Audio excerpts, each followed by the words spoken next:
So, you're an ambitious European founder.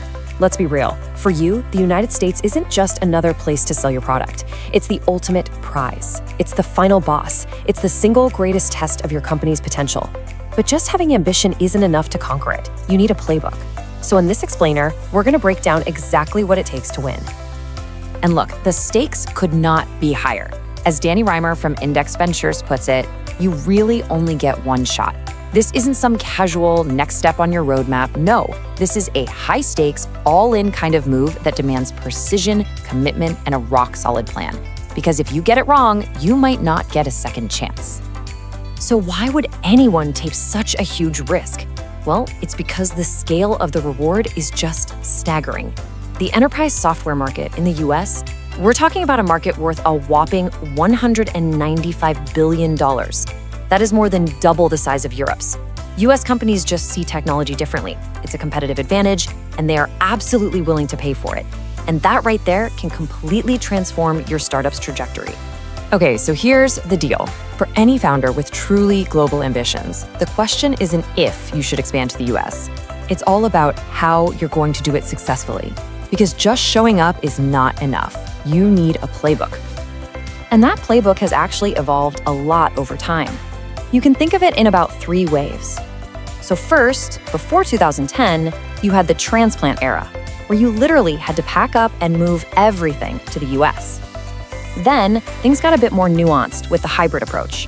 But today, the most successful companies, they're born transatlantic, designed from day one to operate across both continents. So to navigate this new era, we can think in terms of 4 distinct strategies, or what we'll call archetypes, for expansion. Each one represents a different path based on your market, your team, and your ambition. So let's figure out, what path will your company take? All right, here are the 4 playbooks at a glance. They're really defined by 3 key things. First, the percentage of your total addressable market, that's your TAM, that's in the US. Second, where the founders are physically located. And third, your go-to-market model, or your GTM. Let's break each one of these down.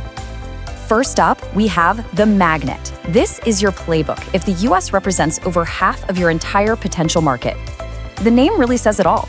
Your entire organization gets pulled towards the US as its true north, drawn in by the immense gravity of that opportunity. The magnet playbook is a classic, built in Europe, sold in the US. The CEO almost always relocates, putting them right next to customers and the commercial teams. But meanwhile, the core engineering talent often stays in Europe, which creates this incredibly powerful transatlantic engine. A fantastic example of this in action is the data governance company Collibra. And this quote from Collibra's CEO, it just nails the motivation behind the magnet. Relocating and building a US presence, it isn't just about being in the same time zone. It's about tapping into a customer base that genuinely values and pays more for innovative software, which lets you close those game-changing million-dollar deals. Okay, next up, we have the anchor. This playbook is for companies where Europe is still the bigger market, but the US represents a major growth opportunity. We're talking somewhere between 15 and 30% of the market. The company stays anchored in Europe while building out a really focused US operation. With the anchor model, you're not moving the whole ship. The founders, the core leadership, they stay put in Europe to protect and grow their main market. So the absolute key to success here is building a strong, autonomous go-to-market team in the US with its own dedicated leadership. The payments giant Adyen is a perfect case study for this approach. I love this quote because it perfectly captures the mindset you need. Even though they're anchored in Amsterdam, Adyen's leadership projects this fully committed US identity. They make it clear they are a global company through and through. It's all about leveraging that strong European core while projecting a powerful local presence. But what if your business is truly balanced between 2 worlds? Well, then you have the pendulum, which is maybe the most complex archetype of all. This is where leadership and attention are just constantly swinging back and forth between Europe and the US. A pendulum model, let me tell you, requires a relentless commitment. Founders are pretty much in constant motion. Living on planes and early mornings and late nights are just the norm. The defining characteristic here, leadership is hired based purely on talent, not on where they live. This balanced, international structure is perfectly embodied by a brand we all know, Spotify. And this quote from Daniel Ek, it just perfectly captures the whole essence of the pendulum. It's not about having a European identity and an American one. Nope. It's about forging a single, truly global identity right from the start. All right, finally, there's a way to capture the US market from a distance, and this is the telescope model. It allows companies to use digital distribution and self-serve growth without needing a massive team on the ground. So how does this work? It's the go-to model for a lot of B2C apps that are distributed through app stores. The leadership and most of the team stay in Europe, and they leverage digital channels to reach US customers. The gaming giant King, the creator of Candy Crush, is a prime example of conquering the US this way. And this model is all about taking those smart, calculated risks. Just like King's founder said, it's about being bold enough to leverage technology to win in the world's biggest market, proving that you don't always need boots on the ground to come out on top. Okay, so you've identified your archetype, you've got your high-level strategy, but now you have to make it real. And this brings us to the 3 critical tactical decisions every single founder has to make: timing, team, and turf.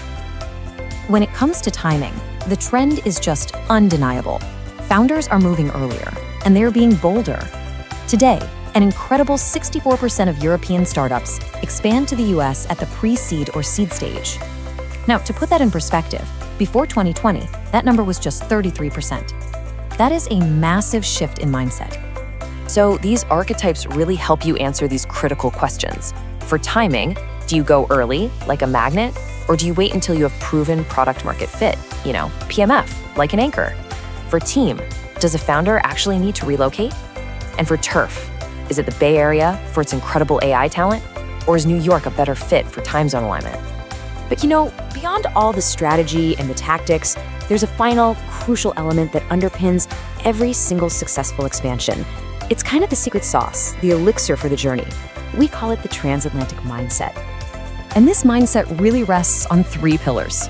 First, ambition, to think like a global company from day one. Second, unwavering commitment to make the hard choices, like relocating or managing insane travel schedules. And finally, trust. That is the absolute foundation required to keep a company aligned and motivated across continents and time zones. So from the high stakes to the immense prize, and from the 4 archetypes to the tactical decisions you have to make, this is the playbook for winning in the US. The only question left is, are you ready to make the leap?